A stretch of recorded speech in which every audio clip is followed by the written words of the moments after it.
Hello everyone, welcome back to my channel study only science. तो आज हमारी class 60 number की है और जिसमें हम लगभग 30 क्वेश्चंस कंप्लीट करेंगे और साथ ही आप लोगों को जो भी टेट एमपी टेट वर्ग 1 2 3 पहले से तैयारी करते आ रहे हैं और जो सी टेट आने वाला है उस सब की तैयारी के हिसाब से सीडीपी का ये क्लास वेरी इंपॉर्टेंट है। बहुत ही इंपॉर्टेंट प्रश्नों को मैंने इसमें कवर किया है, तो प्लीज़ क्लास में अंत तक बने रहिए। वीडियो और अच्छी लगती है तो इसको लाइक एंड सब्सक्राइब चैनल को ज़रूर करके जाइए। शुरू करते हैं आज का हमारा पहला प्रश्न। पहला प्रश्न है, मूल्यांकन का उद्देश्य है। मूल्यांकन का उद्देश्य क्या है? ऑप्शन है बच्चे को उत्तीर्ण अनुत्तीर्ण घोषित करना, या बच्चा क्या सीखा है जानना, या बच्चे के सीखने में आई कठिनाइयों को जानना, या फिर ऑप्शन डी उपरोक्त सभी। तो यहाँ पे देखो सारे जो ऑप्शन है वो सही है। मूल्यांकन का उद्देश्य यही होता है, ठीक है, तो ऑप्शन डी सही हो जाएगा। अगला प्रश्न है, बालक का विकास परिणाम है किसका? तो बालक का विकास जो परिणाम है किसका परिणाम है? ऑप्शन है वंशानुक्रम का, वातावरण का, वंशानुक्रम तथा वातावरण की अंतःक्रिया का, या फिर आर्थिक कारकों का। तो देखिए बालक का विकास जो है वो वंशानुक्रम और वातावरण की अंतर प्रक्रिया का परिणाम होता है। अगला प्रश्न है, परीक्षा के स्थान पर सतत और व्यापक मूल्यांकन गुणवत्ता मूलक शिक्षा के लिए अधिक उपयुक्त क्योंकि इसमें क्या शामिल है? तो इस तरह से ऑप्शन देखते हैं। संज्ञानात्मक क्षेत्र का मूल्यांकन किया जाता है, या फिर सह संज्ञानात्मक क्षेत्र का मूल्यांकन किया जाता है, या मूल्यांकन सतत एवं व्यापक क्षेत्रों का होता है, या फिर ऑप्शन डी उपरोक्त सभी।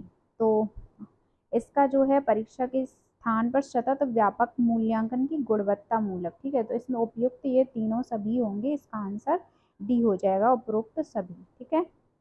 अगला प्रश्न है हमारा, श्रवण बाधित बच्चों को पढ़ाने के लिए क्या प्रयुक्त की जाती है? तो क्या प्रयुक्त की जाती है? ऑप्शन है ब्रेल लिपि, या सांकेतिक भाषा, या यंत्र, या उपरोक्त सभी। श्रवण बाधित यानी कि जो सुन नहीं सकते, ठीक है, तो उनके लिए कौन सी प्रक्रिया प्रयुक्त की जाती है? सांकेतिक भाषा, ठीक है, क्योंकि वो सुन नहीं सकते पर देख सकते हैं, तो सांकेतिक भाषा का प्रयोग किया जाएगा। अगला प्रश्न है, निम्नलिखित में से क्या बच्चों के सृजनात्मकता के विकास में सहायक नहीं है? तो क्या सहायक नहीं है? ऑप्शन है खेल, भाषण, कहानी लेखन, या निर्माण संबंधी क्रियाएं। तो यहाँ पे जो बच्चों के सृजनात्मक विकास में सहायक नहीं है वो है कौन सा? ऑप्शन सही हो जाएगा बी, भाषण, ठीक है। भाषण जो है वो उनके सृजनात्मकता के लिए सहायक नहीं है। अगला प्रश्न है, बुद्धि के द्विखंड सिद्धांत का प्रतिपादन किसने किया? तो जो बुद्धि है उसके द्विखंड सिद्धांत दिया है, इसका प्रतिपादन किसने किया है, या ये सिद्धांत किसने दिया है? तो ऑप्शन है हमारे स्पीयरमैन, थर्स्टन, या फिर गिलफोर्ड, या गेने। तो ये इसका सही आंसर हो जाएगा, बुद्धि के द्विखंड का सिद्धांत देने वाले हैं स्पीयरमैन, इन्होंने दिया था। अगला प्रश्न है हमारा, हार्वर्ड गार्डनर द्वारा निम्न में से एक को छोड़कर बाकी सभी बुद्धि के प्रकार बताए गए हैं। किसको छोड़कर? ऑप्शन है भाषा, सृजनात्मकता, अंतर्वैयक्तिक कौशल, या अंतःवैयक्तिक कौशल, ठीक है, तो इनके द्वारा छोड़कर किसको छोड़कर बाकी बुद्धि के प्रकार बताए गए हैं? तो इसका सही आंसर हो जाएगा सृजनात्मकता को छोड़कर, ठीक है, ऑप्शन बी सही हो जाएगा। अगला प्रश्न है हमारा, बिग व हंट के अनुसार डैश की विशेषताओं को सर्वोत्तम रूप से व्यक्त करने वाला एक शब्द है परिवर्तन। तो परिवर्तन शारीरिक, सामाजिक और मनोवैज्ञानिक होता है। ऑप्शन है इसमें क्या आएगा? शैशवावस्था की विशेषताओं, या फिर बाल्यावस्था, किशोरावस्था, या प्रौढ़ावस्था। तो बिग व हंट के अनुसार, ठीक है, तो किसकी विशेषता? किशोरावस्था की विशेषताओं को सर्वोत्तम रूप से व्यक्त करने वाला शब्द होता है परिवर्तन, ठीक है। अगला प्रश्न है हमारा, शिक्षा में फ्रावेल का महत्वपूर्ण योगदान था। का विकास। किसका विकास? ऑप्शन है व्यावसायिक स्कूल, पब्लिक स्कूल, किंडरगार्टन या फिर लेटिन स्कूल। तो यहाँ पे ऑप्शन सी हमारा सही हो जाएगा, किंडरगार्टन जो है उनका विकास। ठीक है, तो भावेल का महत्वपूर्ण योगदान था। अगला प्रश्न है,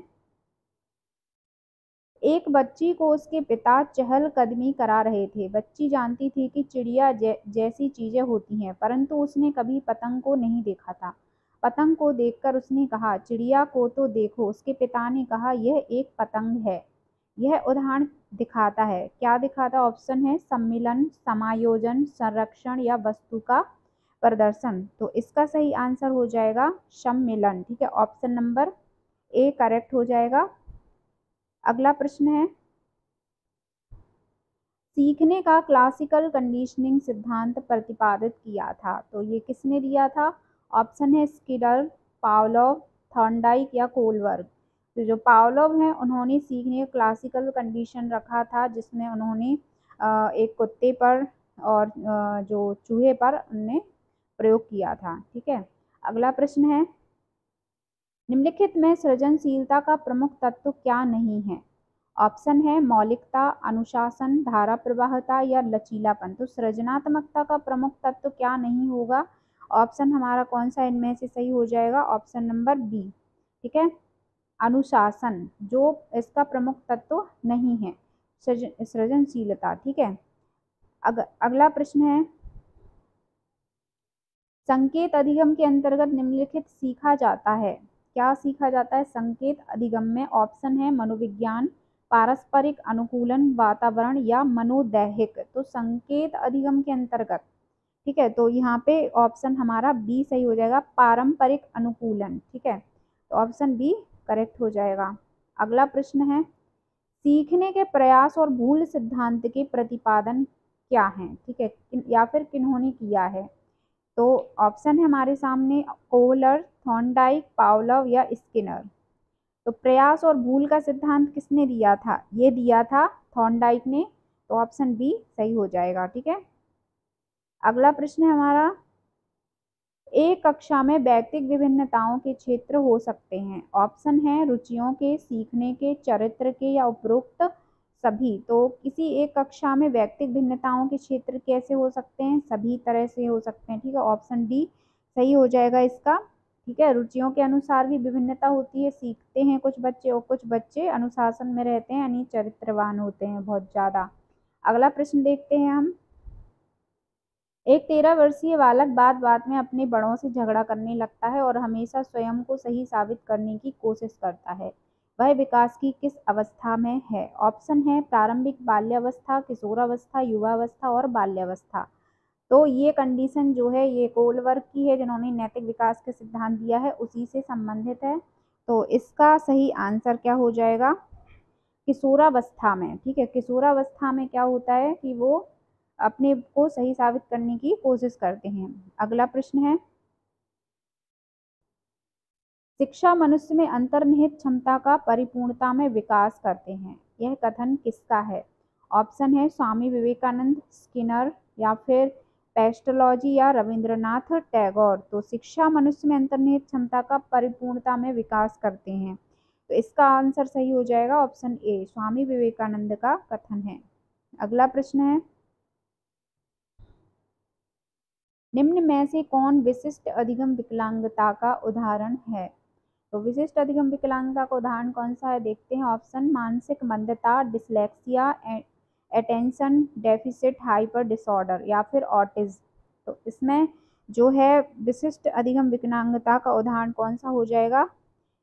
option number C, attention deficit और हाइपर डिसऑर्डर। ठीक है, इसको याद रखना, विशिष्ट अधिगम विकलांगता इसका उदाहरण है। अगला प्रश्न देखते हैं, बालक के शारीरिक व क्रियात्मक विकास की दिशा होती है। तो बहुत ही सिंपल क्वेश्चन है। ऑप्शन है सिर से पैर तथा शरीर के बाहर से मध्य की ओर। ठीक है, सिर से पैर तथा शरीर के मध्य से बाहर की ओर, या पैर से सिर तथा शरीर से बाहर के मध्य की ओर, और पैर से सिर तथा शरीर के मध्य से बाहर की ओर। तो यहाँ पे 2 ऑप्शन आपको ऑलरेडी काट देने हैं, बाकी बचे 2, तो इनमें से हमारा सही आंसर हो जाएगा ऑप्शन नंबर बी। सिर से पैर की ओर होता है विकास और शरीर से मध्य की ओर होता है। ठीक है, मध्य से बाहर की ओर शरीर में अंदर विकास होता है। अगला प्रश्न है, सीखना व्यवहार में उत्तरोत्तर सामंजस्य की प्रक्रिया है, यह कथन है। तो ये कथन किसने दिया है? सीखना व्यवहार में उत्तरोत्तर सामंजस्य की प्रक्रिया होती है। ठीक है, तो ऑप्शन देख लेते, क्रो का, प्याजे का, स्किनर का या कोलर का। तो यहाँ पे ऑप्शन में हमारा जो है सीखना और व्यवहार में उत्तरोत्तर सामंजस्य की प्रक्रिया है, ये कहा था स्किनर ने। ठीक है, तो यहाँ पे सी ऑप्शन करेक्ट हो जाएगा। नेक्स्ट है, सामाजिक अधिगम आरंभ होता है। तो सामाजिक अधिगम जो है वो आरंभ होता है कहाँ? ऑप्शन है अलगाव से, भीड़ से, संपर्क से या दृश्य श्रव्य सामग्री से। तो सामाजिक अधिगम यानी कि आप आसपास के वातावरण से सीखना, लोगों से सीखना, तो ये संभव होता है संपर्क से। ठीक है, अगला प्रश्न है ऑप्शन सी इसमें करेक्ट हो जाएगा। नेक्स्ट है, समावेशी शिक्षा क्या है या क्या करती है? तो इसका ऑप्शन देख लेते, कक्षा कक्ष में विविधता मनाती है, कढ़ाई के साथ प्रवेश प्रक्रियाओं को प्रोत्साहित करती है, तथ्यों के मतारोपण को समावेशित करती है या फिर हाशिए के समूहों से शिक्षकों को समावित करती है। तो यहाँ पे ये वाला ऑप्शन गलत है, ये गलत है, कढ़ाई के साथ बिल्कुल भी नहीं। ऑप्शन नंबर ए हमारा सही हो जाएगा, कक्षा कक्ष में विविधता बनाती है समावेशी शिक्षा। ठीक है, अगला प्रश्न है, कक्षा कक्ष में ध्यान न देने वाले बच्चे से निपटने का निम्नलिखित में से कौन सा मार्ग सर्वोत्कृष्ट है? जो बच्चे ध्यान नहीं देते हैं उसका मार्ग सर्वोत्कृष्ट कौन सा हो जाएगा? ऑप्शन पढ़ते हैं, बच्चे को ध्यान पर केंद्रित करने में समर्थ बनाने हेतु उसे काम करते वक्त खड़े रहने की अनुमति देना, बिल्कुल गलत है। दूसरा है, बच्चे को बारंबारता ब्रेक देना ताकि उसके ध्यान में ताजगी आए, ये बिल्कुल सही है। ऑप्शन सी भी देख लेते, कक्षा के सामने बारंबार किचकिच करना ताकि बच्चे समझें, गलत है। बच्चे को सर्वाधिक विमनस्यता और न्यून क्षेत्र में बैठने देना, तो ये भी सही नहीं है। तो ऑप्शन हमारा बी राइट आंसर हो जाएगा। ठीक है, तो ये थे आज के हमारे प्रश्न, वेरी वेरी इंपॉर्टेंट। तो आई होप आप लोगों को क्लास अच्छी लगी होगी, तो लाइक करके ज़रूर जाइएगा। मिलते हैं नेक्स्ट क्लास में।